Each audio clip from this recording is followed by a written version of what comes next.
to be fair, it's been all over the news, really. Like, so over the past, 2 weeks? Or a week and a bit? I think Has it been a week? It's been a week. There and thereabouts. Because remember, it was brewing a little bit, and now they're going on tour. Oh, okay, yeah. So basically, Tommy Robinson, leader of the EDL group, that he's there. We basically call them domestic terrorists because what they're trying to do is incite violence, terror, and disrupt community through violence, through rioting, raiding shops, all this sort of stuff. But let's go like back a bit further. In the name of obviously, racism. it started off with the Southport killer. Yeah, the Southport killer. Who murdered 2 young girls, or was it 3? I thought it was 3. Yeah, I think it's 3 young girls, and he injured a couple of people as well. Yeah. And yeah. And he was black. These are children. And yeah, he was black. Yeah. 17 years old. But I think for me, what made that whole situation wild is obviously, people are grieving, and someone's decided, you know what, let's just throw out a fake name out there, say he's Muslim. Obviously, it's white girls, so people already... I'm empathetic and I forget race, all that. Yeah. The fact that it's just a child and it's... regardless of race, that's even me, I would like go to a protest to get this stopped type of thing. But not that type of... No, I'll put a disclaimer out. Yeah, because sometimes people think like... I said...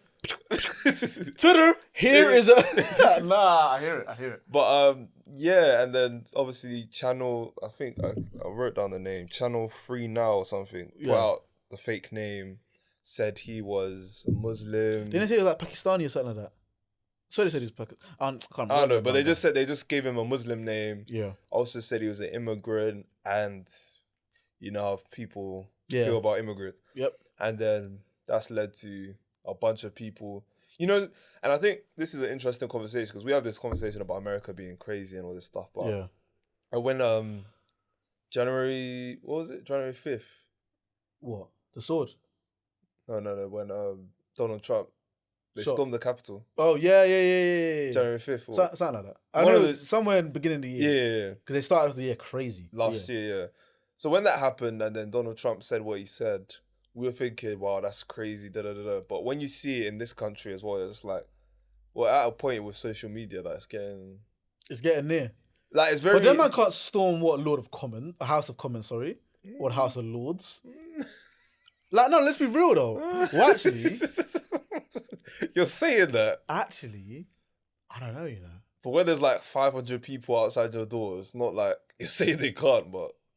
But this is the thing though. This is what I don't understand because you see during COVID when we had the Black Lives Matter protests, and essentially it wasn't even like the protests weren't even violent.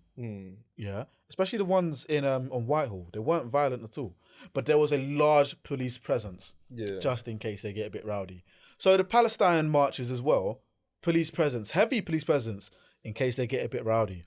With all of these EDL racist riots. The police have been nowhere to be found. They're on holiday.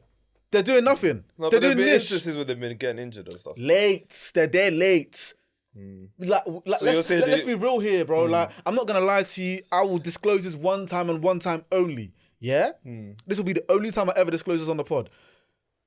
In terms of the amount of information, that police have, all these government bodies have, or even just companies that work with police, home office, all things domestic. Yeah. We know when things are going to happen. We know when protests are going to happen. We know when certain groups are going to meet in these locations or whatever. I'm not going to lie to you. If that was an EDO, if that was a black racist group or an immigrant racist group, that would have been locked off quickly. So you're saying that it's very much selective, bro. Like, let's be real here. Like, let's be real with the country that we live in. Like, I saw one thing, So Akala said this, I don't even know how many years ago it was. It was a couple of years ago. When Tommy Robinson was in the audience and he questioned him on immigration and, why the immigrants and all that sort of stuff and whatnot. With racism, and especially systemic racism, it's not people like Tommy Robinson that are fueling it. I hope you know that. It's not Tommy Robinson. It's people that are higher class and the rich. He's a pawn more so. He's a pawn. He is a pawn. Yeah. And I'll be honest with you, I wouldn't be surprised if even with some of these social media campaigns, if foreign nationals, foreign right-wing nationals are pushing some of this propaganda as well. Because they this is the way that you can destabilize a nation, bro, and destabilize what people have in another country. Because let's think about it. Racism is brought in by rich people to make the working class divided. If you can create But I think this is squabble, more so xenophobia than just... it's all of it, bro. Yeah. It all stems back to racism. At the end of the day, however you like it, it all stems back to racism.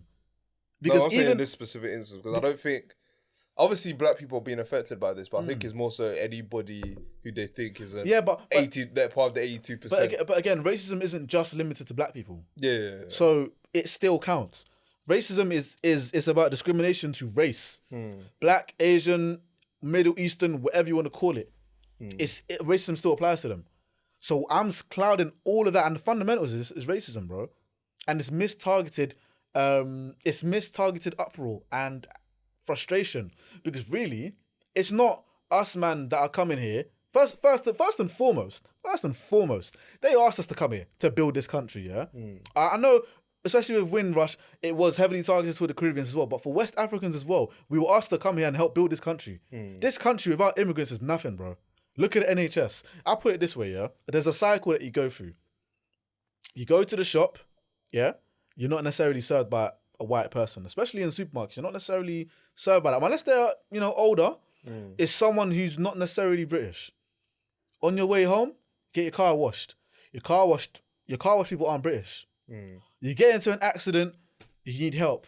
Ambulance driver might be British, whatever. You go into the hospital and you get checked in. Your nurses, your doctors, your porters, the people that are there ensuring that the hospital ticks. The people that are there checking on your medicine. The people that are there making sure you have all the treatment that you need. They're not white British people, bro. But the people that clean the streets, they're not white British people. The people that are, bin men, the people that will come and do all these menial little jobs to help society flow. It's very rare to see white British people in those types of jobs. Now, again, I'm only speaking from a Londoner's point of view. I'm only speaking from a Londoner's point of view. I don't know what it's like to live up north, down south, West Country. I don't know what it's like.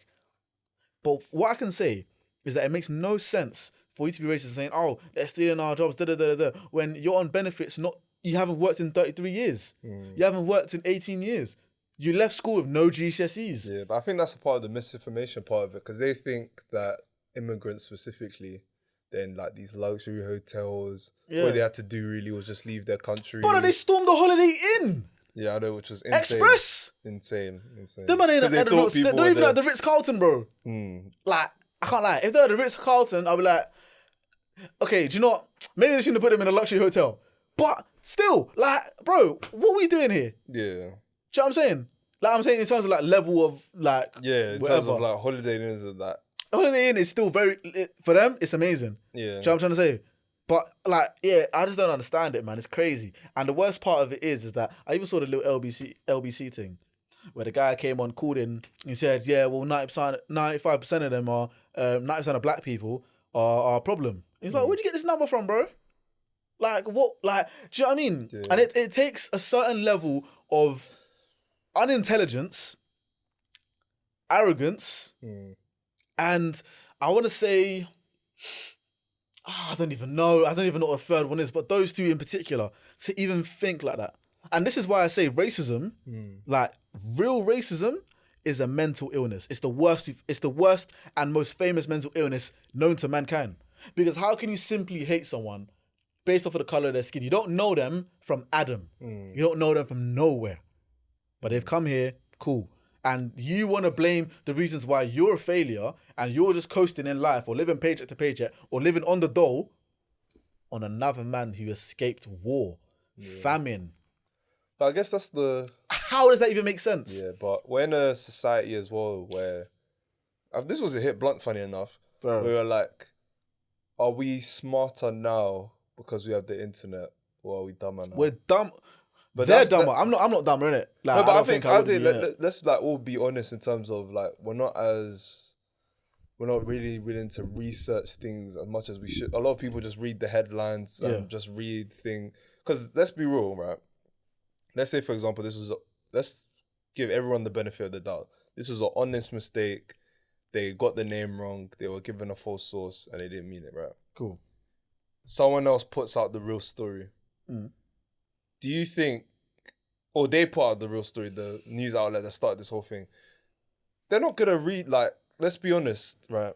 In an ideal world, they'll read the second story and be like, oh, okay, this wasn't like a Muslim or so let's just let's behave ourselves in that school. Yeah. This isn't as it's bad and we should be upset about it, but it's not what Nigel Farage and all we need to target our frustration or anger elsewhere. Yeah, knife crime problems or all that. Yeah. But the problem is that people stick on that first headline and now they're gonna this is maybe we can get into social media platforms as well. I'm angry at what's happened. I'm angry at the fact that I think a Muslim person has done this. So I'm going to keep myself in an algorithm where, Tommy Robinson said, what's his name again? Tommy Robinson? Steve, whatever. I don't even know. Steve Butler. Let me not say that. That's a black guy. First of all, that's a black man. Tommy Robinson, he's saying this. Nigel Farage is saying all these things. I'm reading like news outlets that are trying to keep me in this pool where I'm going to the pub and my friends are educated as well, so they're going to be saying the same type of thing. And then it gets to a point where now you're charged up on the wrong information and it's too late to look back. So and do you know what I think the problem is for that? I think the fact that If you guys like that, subscribe to the channel and turn on notifications to keep up to date with all of our releases and tune into the whole episode now on Spotify and Apple.